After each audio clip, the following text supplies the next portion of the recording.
नमस्कार दोस्तों, चैनल को सब्सक्राइब कर लाइक कर लीजिए और कमेंट में बताइए स्टोरी कैसी लगी। मैं एक थाने में कांस्टेबल थी। मेरा नाम अनन्या है।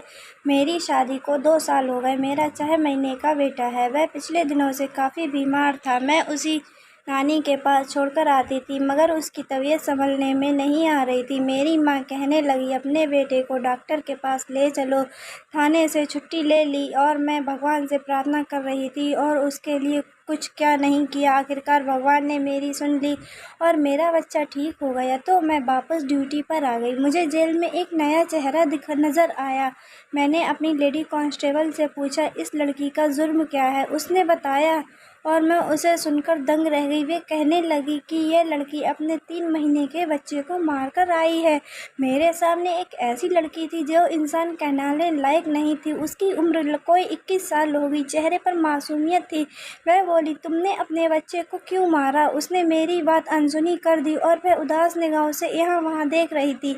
मैंने बरखा से पूछा, उसका जुर्म साबित हुआ या नहीं? बरखा ने हाँ में सिर हिला दिया। मुझे अपने बेटे से बहुत प्यार था। जब मैं दूसरे बच्चे की ऐसी मौत के बारे में सुना तो मेरा दिल चीरता हुआ महसूस हुआ।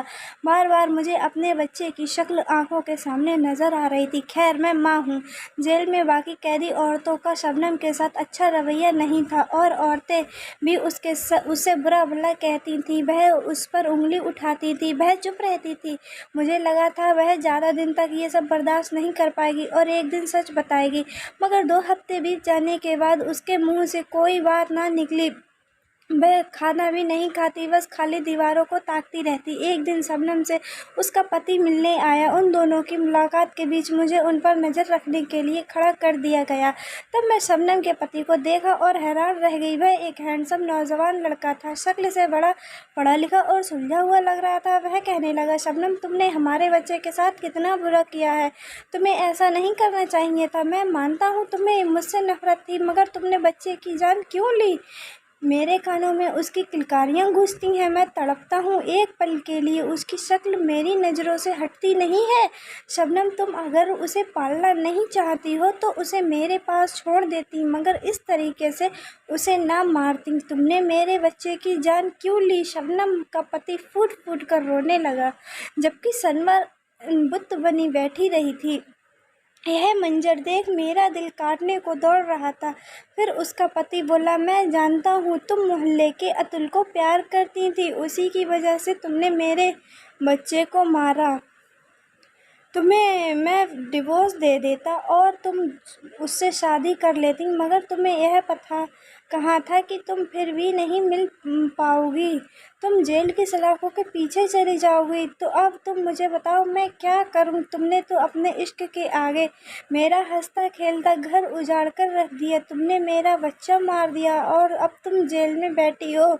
मुझसे तो मेरा बच्चा और पत्नी दोनों ही छिन गए। अब तो मैं अकेला रह गया हूँ। मेरा दिल बहुत उदास रहता है। शबनम इतनी सारी बातें सुनने के बाद बिल्कुल चुप बैठी रही और कुछ नहीं बोल पाई, जबकि उसका पति ऐसे ही उदासी बातें करता रहा और फिर 1 घंटे बाद उठकर चला गया। तब मुझे यह सारी कहानी समझ आ गई। जेल में जो कैदी औरतें उसके साथ ऐसा व्यवहार करती, वह बिल्कुल अच्छा है, इसी के लायक है वह।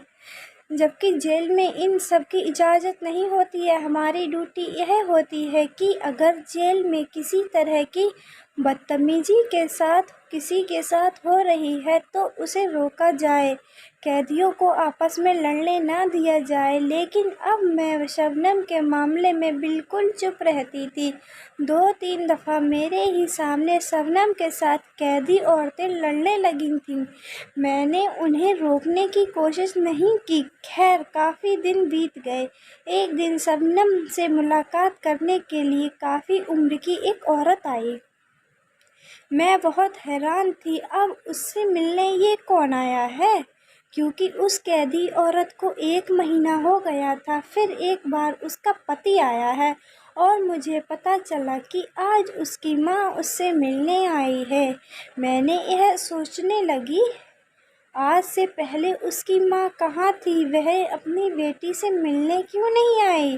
खैर, शबनम की माँ अपनी बेटी से मुलाकात करके वापस जाने लगी। तो वह मुझे देखकर रुक गई और कहने लगी, मेरी बेटी का ख्याल रखना, वह बहुत मासूम है, उसके साथ बहुत बुरा हुआ है। अब जेल की औरतें भी उसे मारती हैं। इस बेचारी की तो जिंदगी ही नहीं रही उसकी। तुम मेरी बच्ची की हिफाजत करना, मैं भगवान से तुम्हारे लिए प्रार्थना करूंगी। मैंने भी माथे से कैप उतारते हुए बोली, अगर तेरी बच्ची इतनी ही मासूम होती तो अपने बेटे को ना मारती अपने आशिक के पीछे। यह बात सुनकर मम्मी की आंखों में आंसू आ गए और वह, इतना बड़ा इल्ज़ाम मेरी बेटी के सिर पर मत लगाओ, उसका कोई आशिक नहीं है, उसके पति ने ही अपने बेटे को मारा है। यह औरत मुजरिम है। तो शबनम की मम्मी कहने लगी, मैं अपनी बेटी के लिए अदालत तक जाऊंगी। मुझे उम्मीद है कि अदालत की तरफ से मुझे इंसाफ मिलेगा। फिर मुझे बताओ तुम क्या करोगी? मेरी बेकसूर बच्ची जब तक तुम्हारे यहाँ है, उसे तुम उसकी हिफाजत करोगी। मैं बोली, दीदी, अपनी बेटी को छुड़वाने की कोशिश मत करो, वह तो मुजरिम है। मुझे तो यकीन है कि तुम उसको बचाकर उसकी शादी आगे कर दोगी और वह बच्चा पैदा होंगे और फिर वह उनको भी मार देगी। यह सारा गुनाह तुम्हारे सर ही चढ़ेगा। शबनम की मम्मी ने बड़े सुकून की नज़रों से देखा और बोली, तुम भगवान नहीं हो, तुम एक लेडीज़ कांस्टेबल हो। जो तुम्हारी ड्यूटी है उसे अच्छे से निभाओ। तुम्हारा कोई जाति मामला तो नहीं है, क्यों किसी के साथ बुरा बर्ताव कर रही हो? इतना कहकर वह चली गई और मुझे गहरी सोच में डाल कर दिया। मुझे अपनी ड्यूटी करनी चाहिए। मुझे किसी कैदी से, जाति से क्या लेना देना था? और फिर उसकी मम्मी सच कह रही थी, तो फिर मैं क्या करूं? मेरे दिल में शबनम के लिए थोड़ी हमदर्दी पैदा हो गई। क्या पता शबनम सच में बेकसूर है। अगर कोई कैदी औरत शबनम के साथ बदतमीज़ी करती तो मैं जल्दी से उसे रोक दिया करती थी और यह कहती थी, उसके साथ ऐसा दुर्व्यवहार मत करो, उसे कोई हाथ भी मत उठाना। देखो, मैंने देखा है कि शबनम हर टाइम उदासी से परेशान रहती थी। शायद वह अपने बच्चे की जान लेने के मलाल हो रहा था। फिर थोड़े दिन बीत गए तो शबनम से एक लड़का मिलने आया। मैंने उसका नाम पूछा, तुम्हारा नाम क्या है? तो वह कहने लगा, मैं अतुल हूँ। यह बात सुनकर मेरे कान खड़े हो गए। यकीनन शबनम का आशिक था।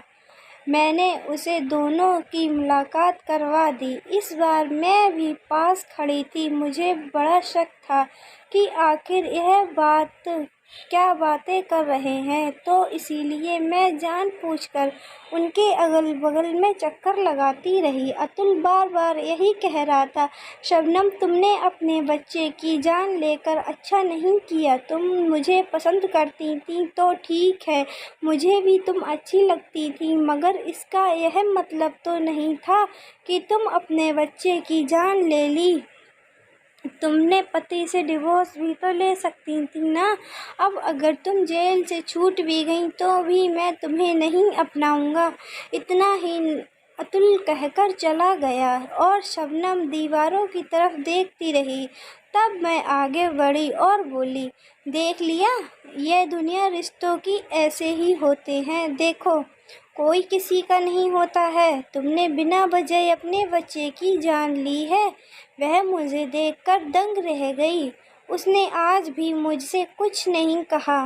मैं अब शबनम की तरफ कहानी जानना चाहती थी। मुझे ऐसा लग रहा था, आखिर शबनम से पूछूं कि उसके दिल में क्या है जो उसने अपने बच्चे की जान ली। अतुल की मोहब्बत क्या माँ की ममता से बड़ी हो गई थी? मैं अपने बेटे के बगैर नहीं रह सकती। तो फिर उसके अंदर इतना हौसला कहाँ से आया? शबनम की कहानी जानना ज़रूरी था, क्योंकि मैं उसके साथ दोस्ती कर लेती हूँ।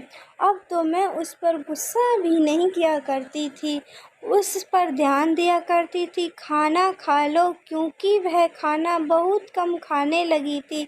वह हड्डियों का ढांचा बन चुकी थी। वह दिन भर में 4 से 5 निवालों से ज़्यादा नहीं खाती थी। मैंने उससे कहा, अगर तुम बेकसूर हो तो तुम्हें इस तरह जेल की सलाखों के पीछे नहीं रहोगी, दुनिया वालों को नहीं बताओगी कि तुम बेकसूर हो। तो शबनम यह सब सुनती रही। एक दिन वह फट पड़ी और कहने लगी, मैं जिंदा नहीं रहना चाहती हूँ। मुझे लालच है ऐसी ज़िंदगी पर। मैं मर जाना चाहती हूँ। मुझे यह दुनिया अच्छी नहीं लगती है।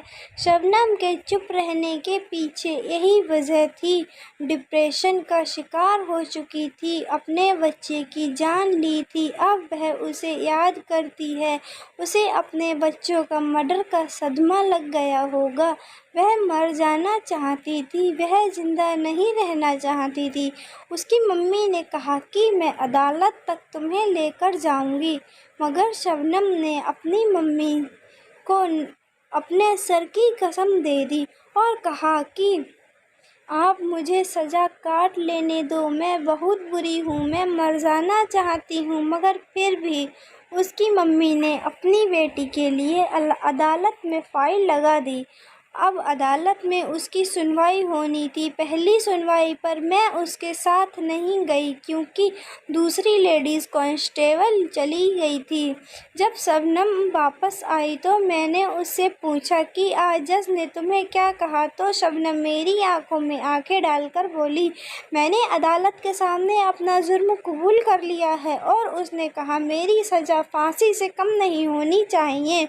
उसकी बात सुनकर मैं एकदम चौंक गई और बोली, इसके पीछे क्या वजह है? तो कहने लगी, जब मेरा बच्चा पुनीत ही जिंदा नहीं तो मैं जीकर क्या करूँगी? वह बोली, पुनीत का कत्ल क्यों किया तुमने? तुमने उसको क्यों मार दिया? शबनम कहने लगी, हाँ, मुझे पुनीत का कत्ल गलती से हो गया। ऐसी बातें कर रही थी वह। अब खुलकर अपने दुखों का इजहार करने लगी थी। एक दिन वह कहने लगी, मेरा पुनीत बड़ा हो गया था, मुझे पहचानने लगा था, मेरी तरफ देखकर हंसने लगा था और मुझे हाथों से इशारा करके अपने पास बुलाता था। जब मैं काम करने वापस आती तो वह मेरी तरफ देखकर मचल जाता था और कहता था, मुझे उठा लो। पर मेरी मजबूरी थी, मैं उसे उठा नहीं पाती थी। उसकी बात सुनकर मैं चौंक गई और बोली, तुम्हारी क्या मजबूरी थी कि तुम अपने बच्चे को ही नहीं उठा पाती? लेकिन तब मैं शबनम का चेहरा देखकर अपने आंसू साफ किए और लेट गई और कहने लगी, मुझे नींद आ गई है। शबनम कत्ल करने से पहले अपने बच्चे पर जुल्म करती रहती, यानी उसे उठाती ही नहीं थी, उसे दूध पिलाने को भी तरसाती होगी। क्या मजबूरी थी? क्या तुमने अपने बेटे को क्यों नहीं उठाया? जब मैंने शबनम का चेहरा रोते हुए देखा। खैर, मुझे इस दिन शबनम के साथ नफरत होती जा रही थी, मगर मैं फिर भी उससे अच्छी तरह बर्ताव कर रही थी, क्योंकि मैं उसका राज जानना चाहती थी। यह भी तो जानना था कि उसके साथ ज़्यादा देर मैं नहीं रह सकती। वह अपना जुर्म कबूल करने के बाद यह केस अदालत ने खारिज कर दिया और शबनम को सजाए मौत सुना दी। जिस दिन शबनम को मौत की सज़ा सुनाई गई थी वह बहुत खुश थी, मगर उसकी खुशी की वजह पूछी तो वह कहने लगी, मैं अपने बेटे के पास चली जाऊंगी और हमेशा हमेशा उसके साथ रहूंगी और अब मैं उसे उठा भी लिया करूंगी। मैं उसे खूब लाड़ और नखरे उठाया करूंगी। तो मैं बोली, इस दुनिया में तुम्हें अतुल की मोहब्बत ने इस तरह अंधा कर दिया कि तुम अपने बच्चे की जान ले ली। उसका ख्याल भी नहीं रख पाई। तुम्हें क्या लगता है इतना पाप करने के बाद भगवान तुम दोनों को मिला देंगे? तो उसने कंधे उसका उकसाते हुए कहा, मुझे मालूम है आगे मेरे साथ क्या होगा, मगर मेरी यही प्रार्थना है, अगले जन्म में मेरा बेटा मिल जाएगा। खैर, शबनम को हाई कोर्ट ने सजाए मौत सुना दी तो बाद में शबनम की मां ने सुप्रीम कोर्ट में उसकी अर्जी लगा दी। इस बात पर शबनम आग बबूला हो गई थी। जब उसकी मम्मी उससे मिलने आई तो वह अपनी मम्मी से लड़ती झगड़ती रह गई। कहने लगी, आपने ऐसा क्यों किया? आपने मेरे लिए अदालत का दरवाज़ा क्यों खटखटाया? मैं नहीं जीना चाहती हूँ और अपने बेटे के पास जाना चाहती हूँ। यह आपने क्या किया? मेरी सज़ा माफ़ करवाने के चक्कर में हो आप? मैं ज़िंदा नहीं रहना चाहती हूँ। शबनम की माँ कहने लगी, तुम्हें मेरे सर की कसम है, इस बार तुम अदालत में झूठ नहीं बोलोगी। तुम पर जो बीता है तुम एक एक करके सब सच बताओगी। खैर, कुछ दिन बाद सुप्रीम कोर्ट की सज़ा सुनाई गई। इस बार मैं शबनम के साथ ड्यूटी पर लगी हुई थी। दूसरी लेडीज़ कांस्टेबल भी थी। शबनम को अदालत पहुंचा दिया गया। सुप्रीम कोर्ट के जज ने शबनम को देखा और पूरे नाम से बुलाया उसे। जज ने शबनम का मेडिकल करवाने के लिए ऑर्डर दिया। उसने कहा, शबनम की मेडिकल रिपोर्ट चाहिए। जज ने मुझे अदालत की अगली तारीख दे दी। शबनम को वापस लेकर आ गई और उसका मेडिकल करवाने की तैयारी करने लगी। शबनम से पूछा कि आखिर ऐसा क्या हो सकता है कि जज को तुम्हारी मेडिकल करवाने की ज़रूरत पड़ गई है। तब शबनम बोली, मुझे मालूम है ना, मैं अपना मेडिकल नहीं करवाना चाहती हूँ और ना ही मेरी जो सज़ा है मैं उस सज़ा में मरना चाहती हूँ। मुझे जीना अच्छा नहीं लगता है। मैं बोली, तुम ज़िंदगी में इस तरह क्यों मायूस हो? कुछ तो बताओ। शबनम कहने लगी, मैंने अपनी ज़िंदगी में बड़ी परेशानियां झेली हैं, इसीलिए मैं मर जाना चाहती हूँ। मैंने कहा, हमारे थाने में ऐसी कई केस आए हैं जिसमें कातिल भी अपनी सज़ा माफ़ी के लिए तड़पता रहता है और वह चाहता है कि उसे काफ़ी माफ़ी मिल जाए और उसे एक मौका दिया जाए। फिर तुम क्यों नहीं जीना चाहती हो? वह रोने लगी और बोली, मेरी उम्र अभी कम है, मैं यहाँ से छूट गई तो शायद मेरे माँ बाप फिर से मेरी शादी करा देंगे और मैं शादी नहीं करना चाहती हूँ। मुझे मर्द जाति से सख्त नफ़रत है। मैं बोली, अच्छा ऐसा क्यों है? तो वह कहने लगी, कुछ साल पहले मेरी शादी हुई थी।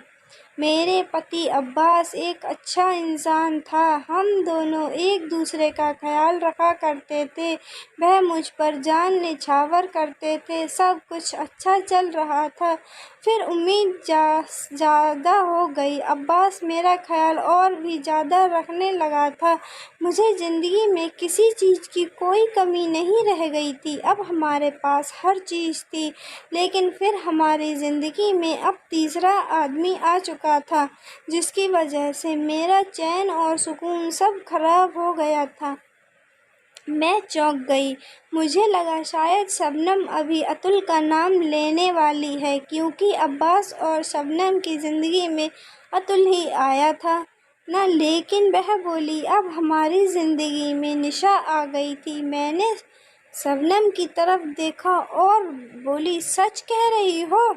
हमारे पड़ोस में एक लड़की आई हुई थी, निशा बहुत हसीन थी। मेरे पति ने उसे देखा तो वह उस पर फिदा हो गए। मुझे उसके बारे में कुछ नहीं पता था, मगर अब्बास मुझे अक्सर यही कहा करते थे कि तुम निशा से मिलजुल लिया करो, वह बेचारी अकेली रहती है।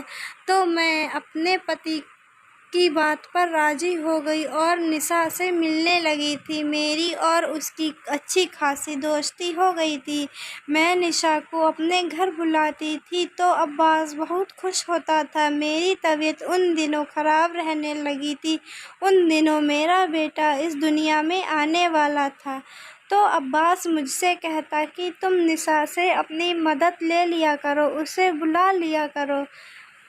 मगर मुझे कहाँ मालूम था कि यह औरत मेरी ज़िंदगी की खुशियों की कातिल बनेगी। यह सब कुछ राज ही रहना चाहता था। मगर एक दिन निशा मेरे लिए किचन में चाय बना रही थी और मैं अपने कमरे में लेटकर आराम कर रही थी तो मुझे ख़याल आया कि मुझे निशा के पास चले जाना चाहिए। इस तरह अच्छा नहीं लगता कि मैं आराम से काम कर रही हूँ और वह मेरे लिए चाय बना रही है।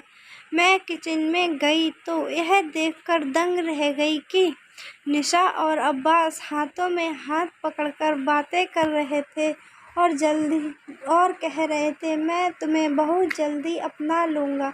यह सब देखकर मैं तो जल गई और मैं बोली, अच्छा तो ये सब चल रहा है मेरी नाक के नीचे। मुझे तो लगा था कि निशा तुम मेरी दोस्त हो मगर तुमने तो मेरी ज़िंदगी की दुनिया ही उजाड़ दी। अब्बास, मुझे तुमसे यह उम्मीद नहीं थी। अब्बास ने मेरे मुंह पर थप्पड़ मारा। पहले दिन जब उसने मुझ पर हाथ उठाया उसके बाद अब्बास ने मुझे दिन रात पीटना शुरू कर दिया था। वह चाहता था कि मेरा बच्चा अब इस दुनिया में ना आए, आने से पहले ही मर जाए। मुझे वह ऐसे मारता था। एक दिन अब्बास ने मुझे इस तरीके से मारा कि मेरा बाजू टूट गया और 5 दिन बाद मेरी डिलीवरी हो गई। अस्पताल वालों ने पूछा कि आपके हाथ पर क्या हुआ है तो अब्बास ने कह दिया सीढ़ियों से गिर गई है, जबकि ऐसा कुछ नहीं हुआ था। अब्बास ने खुद मेरा बाजू तोड़ा था। मैं अपने बेटे को पकड़ना चाहती थी मगर उसे गोद में नहीं उठा पाती थी। मेरे बेटे उठाने के लिए दूसरे इंसान की ज़रूरत पड़ती थी क्योंकि मेरा हाथ किसी से कुछ नहीं काम होता था। अब कुछ साल को मैं ठीक होने लगी थी। अपना बेटा उठाने के लिए करती थी, मेरा दिल खुश हो जाता मगर बाजू की वजह से मुझे यह खुशी छिन गई। अब मैं सुबह शाम मुझे यही कहता था कि तुम मुझसे दूसरी शादी की इजाज़त दे दो मगर उसे इजाज़त नहीं दी मैंने क्योंकि मुझे पता था कि अगर मेरे पति ने दूसरी शादी कर ली तो मेरा बहुत बुरा हाल कर देगा। वह तो मुझे अभी दुश्मन बना बैठा है। अगर दूसरी पत्नी ले आया तो मेरे साथ क्या शुरू करेगा। बस यही सोचकर मैं सब कुछ बर्दाश्त करती रही। मगर मैं अपनी माँ को सारी बातें अपने पति की शिकायत नहीं किया करती थी लेकिन बातें बता दिया करती थी। कभी कभी या पास बहने से मुझे मारता था, कभी कहता था कि खाने में नमक ज़्यादा हो गया है तो कुछ ऐसा कहता था। मुझे अपने बच्चों से मोहब्बत थी और मुझे लगता था वह मेरी खुशियों का सहारा है, वह मेरी ज़िंदगी है। अब्बास आजकल बड़े गुस्से में रहने लगा था। मैं हर टाइम मुझे दौड़ाता था। एक दिन अब्बास मेरे पास आया और बोला, शबनम तुम मेरे दिल से उतर गई हो, मैं तुम्हें नज़रों के सामने देखना नहीं चाहता हूँ। दोस्तों, अगर स्टोरी आपको अच्छी लग रही हो तो प्लीज़ चैनल को सब्सक्राइब ज़रूर कर लो और मेरे चैनल को सपोर्ट करो और चैनल को लाइक कर दो। कमेंट में बताओ आपको स्टोरी कैसी लगी और क्या गलतियाँ हैं आगे की कहानी, क्योंकि मैं तुम्हारे बहुत अटैच में है और मेरे दिल का ख्याल आया कि क्या पता तुम मेरे बच्चे को मुझसे छीन लो और मुझे घर से निकाल दो। यह सोचकर मेरी रूह कांप गई। मैं अपने बेटे को किसी भी सूरत में खोना नहीं चाहती थी। जब मुझे मेरे पति ने धमकी दी तो मैं सारा दिन अपने बेटे को चूमती रही और यह सोच कर रोने लगी कि अगर आप पास मुझे मेरे बच्चे को छीन लेगा तो मैं क्या करूँगी। उसके बगैर तो मैं सांस भी नहीं ले सकती थी, मैं मर जाऊँगी। खैर, थोड़े दिन बाद वह आस-पास आया और कहने लगा, मैं शादी करने जा रहा हूँ। तब मैं गुस्से में बोली, इस सब की इजाज़त मैं कभी नहीं दूँगी तुम्हें, नहीं तो मैं बच्चों का ख्याल कर लो कम से कम। अब्बास ने मुझे मारना शुरू कर दिया। पास में मेरे बच्चे के झूले की तरफ बढ़ा और उसे उठाकर कहने लगा, देखो अब मैं क्या करता हूँ। उसने बहुत ज़ोर से मेरे बेटे को बेड से नीचे फेंक दिया। बेड से उछलकर वह ज़मीन पर गिर पड़ा। उसकी एक सिसकी बहुत तेज़ हुई थी। उसके बाद वह पूरी तरह से चुप हो गया। मैं चीखने चिल्लाने लगी और भागकर अब्बास के पास जाना चाहती थी, मगर वह मेरा हाथ पकड़ लिया और 6 महीने के नन्हे से बच्चे ने मेरी तरफ आँखों के सामने दम तोड़ दिया। एक तरफ वह खड़ी थी और मेरे बच्चे उसी तरफ अपनी आंखें मोड़ दी थीं। उसकी आंखों में बहुत शिकायत थी। उसके चेहरे पर दर्द के आसार दिखाई दे रहे थे। उसके लंबे पर शिकवा था। मेरे बच्चे की आंखों में फरियाद थी। वह चाहती थी कि मैं उसे उठा लूं, उसको तसल्ली दे दूं, मगर मेरे पति ने मेरा हाथ नहीं छोड़ा। मैं चिल्लाती रोती रही, मुझे जाने दो, मैं अपने बेटे को पकड़ना चाहती हूँ। लेकिन अब्बास ने मेरा हाथ कसकर पकड़ रखा था और वह ज़ोर ज़ोर से चिल्लाने लगा, देखो मेरी पत्नी ने अपने इकलौते बेटे को मार दिया। एक तरफ मेरे बेटे की लाश पड़ी थी और दूसरी तरफ मेरा पति मुझ पर इल्ज़ाम लगा रहा था। अपने बेटे के कत्ल करने के बाद अब वह अपने पति को भी मारना चाहती है, क्योंकि मोहल्ले के लड़के अतुल के साथ इश्क लड़ाया करती है। जबकि इस हकीकत का यही थी कि मैं भी नहीं जानती थी कि अतुल कौन है। और फिर मेरे पति ने जेल में आकर ड्रामा भी किया था और अतुल को भी भेजा, जिससे कि कंफर्म हो जाए कि मेरा उसके साथ गलत संबंध है। यह पता क्यों नहीं क्या बातें कर रहा था। खैर, जब यह लोगों ने मंजर देखा तो पुलिस को फ़ोन कर दिया और पुलिस मुझे पकड़कर ले गई। अभी तक मैं सदमे में हूँ। मुझे रातों रात नींद नहीं आती है। यह कैसे मुमकिन हो सकता है कि मेरा बेटा मेरी आँखों के सामने मर गया। खैर, शबनम ने कहानी झूठी सुनाई या फिर वह कोई कहानी बता रही है। फिलहाल शबनम की सुनवाई का दिन आ ही गया। शबनम को अदालत में सुनवाई के लिए ले जाया गया तो जज ने मेडिकल रिपोर्ट देखी और कहने लगा, तुम्हारा हाथ कैसे टूटा था। तब शबनम फूट फूट कर रोने लगी और सारी दास्तान सुना दी। मेडिकल रिपोर्ट से यह साबित हो चुका था कि शबनम पर बड़े अत्याचार हुए हैं। उसकी जिस्म की कई सारी हड्डियां टूट गई थीं, जिसके जिस्म पर जख्मों के निशान थे, मगर वह सब कुछ छुपाकर बैठी हुई थी। वह मर मर कर जी रही थी। उसका बेटा जो मर गया था वह एक बार समझा रही थी, और मगर अपने बेचैन व अपने रवैये पर अफसोस हो रहा था। खैर, थोड़े दिनों बाद अदालत की कार्यवाही फिर से शुरू हुई। उसके बाद अदालत ने अपना फैसला सुना दिया और शबनम को बेकसूर साबित कर दिया और वाजिद बरी कर दिया। अब जेल की सलाखों से वह निकलकर अपने घर जा चुकी थी, जबकि अब्बास को पुलिस ने पकड़ लिया था और उसे सजाए मौत सुना दिया था। शबनम अब भी अपने बेटे को याद करके बहुत रोती है।